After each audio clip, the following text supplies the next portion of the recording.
பச்சை பசேல்னு கண்ணுக்கங்கு ரொம்ப அழகா தெரிகிற ஒரு கிராமம் இருந்துச்சு. அந்த கிராமத்தோட பெயர் பிருந்தாவனம்.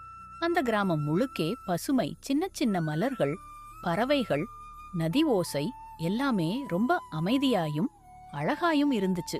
அந்த கிராமத்துல ஒரு பையன் இருந்தான். அவன் பேரு கிருஷ்ணன்.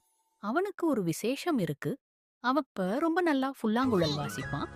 அவனோட புல்லாங்குழல் சத்தம் கேட்ட உடனே கூட யாரோ மனசுக்குள்ள பேசுற மாதிரி இழுத்து போயிடும்.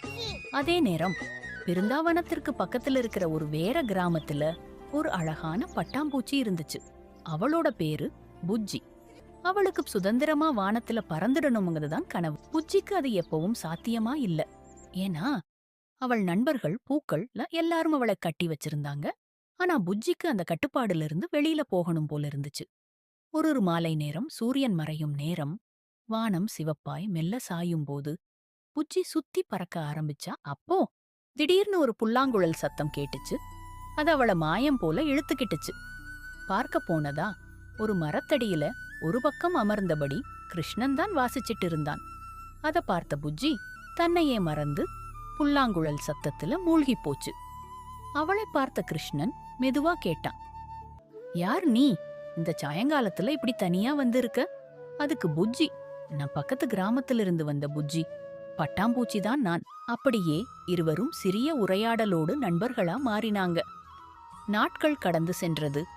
புஜ்ஜி தனது பழைய நண்பர்களை மறந்துட்டு தினமும் பிருந்தாவனத்துக்கு பறக்க ஆரம்பிச்சா. அவளோட கண்கள் கிருஷ்ணனையே தேடி பறந்தது. இத பார்த்த புஜ்ஜியோட நண்பர்களுக்கு ரொம்ப வருத்தமா இருந்துச்சு. நாம இருக்கோம், ஆனா அவளுக்கு இப்ப கிருஷ்ணன் தான் முக்கியம்னு சொல்லிட்டு யாரும் அவளோட பேசவே இல்ல. இப்போ புஜ்ஜி தனிமைதான். ஒரு நாள் ரொம்ப வேதனையோட புஜ்ஜி கிருஷ்ணனிட்ட போய் சொன்னா, ஏன் எல்லா நண்பர்களும் என்ன விட்டு விலகிட்டாங்க என்று சொல்லி வருத்தப்பட்டது. அதை கேட்ட கிருஷ்ணன் மெதுவா புன்னகையோட சொன்னான், நீ எதுக்கும் கவலைப்படாதே, உனக்கு நான் இருக்கே. இந்த வார்த்தை புஜ்ஜிக்கு பெரிய நம்பிக்கை கொடுத்துச்சு. அப்படியே நாள்கள் கடந்துச்சு. புஜ்ஜி மறுபடியும் தன்னோட வாழ்க்கைய ரசிக்க ஆரம்பிச்சா. வானத்துல பறந்து பூக்களோட பேசிட்டு சாயங்காலத்துல கிருஷ்ணனோட புல்லாங்குழல் ரசிக்க ஆரம்பிச்சா. இது போன்ற கதைகளுக்கு நம்முடைய சேனலை சப்ஸ்கிரைப் பண்ணுங்க.